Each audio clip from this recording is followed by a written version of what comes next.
باللہ من الشیطان اللعین الرجیم بسم اللہ الرحمن الرحیم الحمد للہ رب العالمین والصلاة والسلام علی خیر خلقہ محمد وآلہ الطیبین الطاہرین واللعن الابدی علی اعدائہم اجمعین۔ محترم ناظرین و سامعین،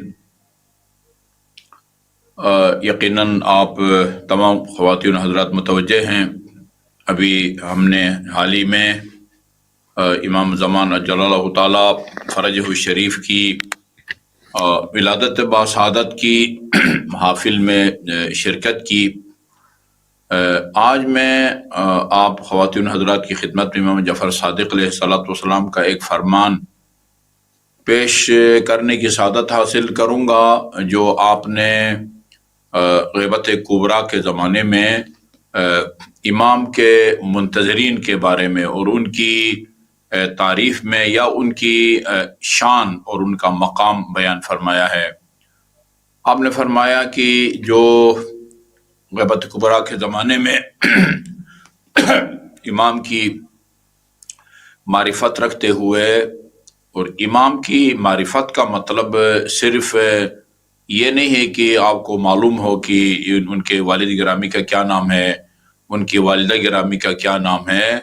یہ ہر تاریخ دان،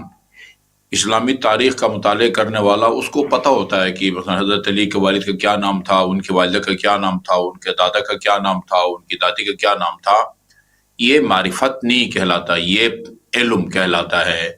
یہ خدا کا ایک منکر بھی اگر اس نے اسلامی تاریخ کو پڑھا ہو تو اس کو یہ چیزیں معلوم ہوتی ہے۔ وہ شناختی کارڈ والی جو معلومات ہیں وہ معرفت نہیں کہلاتی، وہ علم کہلاتا ہے۔ تو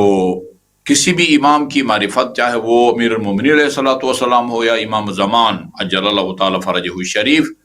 ان کی معرفت کا مطلب ان کا شجرہ نسب معلوم ہونا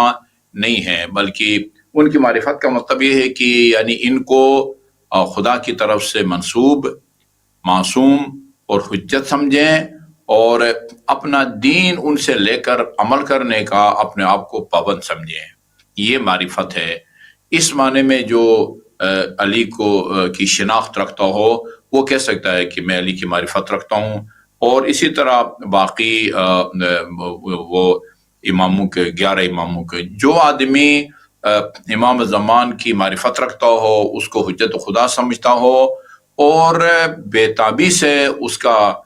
انتظار کر رہا ہو، وہ ایسا ہے، یعنی اس کا وہ مقام ہے جو مقام امام علیہ السلام کے ظہور کے بعد آپ کے خیمے میں اور آپ کے معیت میں جو آدمی بیٹھتا ہے اس کا مقام ہے۔ یعنی امام کے غیبت کبریٰ کے زمانے میں امام کے ظہور کے انتظار کرنے والا، اور امام کے ظہور کے بعد آپ کے خیمے میں، آپ کی معیت میں بیٹھنے والے کا ایک طرح کا مقام ہوگا۔ اس کے بعد ہے ثم آپ نے تھوڑی دیر کے لیے خاموشی اختیار کی، اور پھر فرمایا کہ نہیں، اس کا مقام اس سے بھی بالا تر ہے۔ اب خدا بہتر جانتا ہے کہ آپ نے یہ پھر وقفہ کیوں کیا، ثم سکت ہنیہ، یا تھوڑی دیر کے لیے آپ نے سر جھکایا اور فرمایا لا، نے اس سے بھی زیادہ اس کا بلند ہے، بلکہ اس کا وہ مقام ہے کہ جو امام کے ساتھ شامل ہو کے اپنے ساتھ وہ تلوار لے کے مخالفین کے سروں پر وار کرنے والے کا جو مقام ہے، وہ مقام ہوگا امام کی معرفت کے ساتھ امام کے